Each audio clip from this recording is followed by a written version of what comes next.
ছি ছি ছি ছি ছি, তোমাকে আমি ভাই বলে সম্মান করলাম আর তোমার মনে এই ছিল বোন বলে আমাকে ডাকলে, আজকে আধে রাতে এসে আমার সায়া কাপড় তুলতে এসেছো? ছি ছি ছি ছি ছি, লজ্জা করা দরকার তোমার। তুমি মানুষ, তুমি জানোয়ার। তুমি না বুঝে না শুনে আমাকে শুকনো অপমান করেছো তুমি। চুপ, শুয়ে বাচ্চা, একটা কথা বলবি না তুই।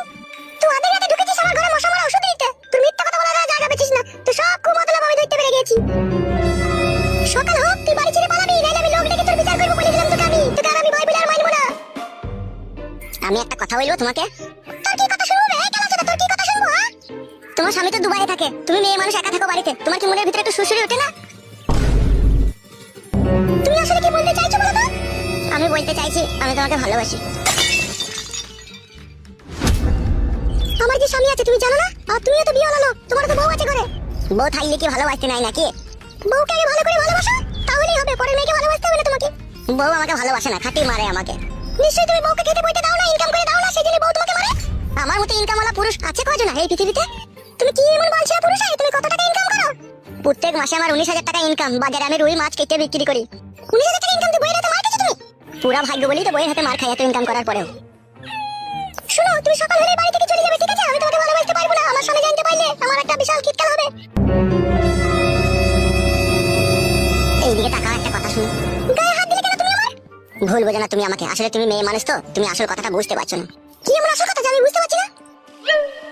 তোমার স্বামী তো দুবাইয়ে পড়ে থাকে, তুমি আসল জিনিসটা বুঝো? মেয়ে মানুষ হয়তো তুমি বুঝো না। কি বুঝি না আমি? তোমার স্বামী তো টাকা পয়সা ইনকাম করার জন্য দুবাইয়ে পড়ে থাকে। সে 1 বছর 1.5 বছর পর পর বাড়ি আসে, দিয়ে বাড়ি এসে 2-4 দিন থেকে তোমার সাথে একটু উপরে উপরে সুসুরি দিয়ে আবার ও চলে যায়। আর তোমার জৈবনে এখন ঝিলিক মারছে, আর এই সময়তে যদি তোমার কাছে পুরুষ মানুষ না থাকে, কিভাবে জীবনটা কাটে সে আমার থেকে ভালো আর কেউ জানে না। তাই বলছি, এই নাসিকের যেরকম রসে ভরা আঙ্গুর হয়, সে আঙ্গুরের মতো তোমার চেহারা, আর সেই আঙ্গুরের মতো চেহারাটাকে তুমি শুকিয়ে কিসমিস করে দিও না গো। আজ মরলে কাল 2 দিন, তোমার এই সৌন্দর্য রূপ শুকিয়ে শুকিয়ে কিসমিস হয়ে যাক, এটা কখনো করো না। সেই জন্য বলছি। কি বলছো? সেই জন্য বলছি তোমার স্বামীকে একটু ফাঁকি দিয়ে আমার সাথে একটু করো। একবারে চরিত্রহীন তো তুমি, লম্পট তো। আমার স্বামী একদিন তোমাকে দয়া করে মায়া করে আমার বাড়িতে ডেকে এনেছিল, তোমাকে দুটি ভাত দিয়েছিল, তারই সরলতার সুযোগ নিয়ে তুমি আমার বাড়িতে আশ্রয় নিলে আমার কাছে। আর আশ্রয় নেওয়ার পরেও আজকে তুমি আমার সাথে নোংরামি করতে চাইছো, কুকাজ করতে চাইছো। ছি ছি ছি ছি ছি, তোমার মনে ধারণাটাই ভুল। কুকাজ বলছো, নোংরামি বলছো, ছি ছি ছি ছি ছি, আমারও শুনতে খুব খারাপ লাগে। ভালোবাসি গো তোমাকে, ভালোবাসি আমি। ভগবানের দেয়া মানুষের দিলে থাকা এই পাক পবিত্র ভালোবাসাটাকে তুমি নোংরামি বলছো? ছি, তোমার এখনো পুরোপুরি ভাবে হুঁশ বুদ্ধি এখনো হয়নি গো। ভালোবাসা কখনো নোংরামির জন্য লয় গো। ভালোবাসা হচ্ছে সারা জীবন জড়িয়ে ধরে বুকে রেখে দেওয়ার নামই হচ্ছে ভালোবাসা। যেদিনকে তোমাকে আমি প্রথম দেখেছিলাম সেদিনকেই তোমাকে আমি মনে প্রাণে ভালোবেসেছিলাম, কিন্তু আমি তোমাকে বলতে পারিনি, যেহেতু তোমাকে আমি বোন বলে ডেকেছিলাম।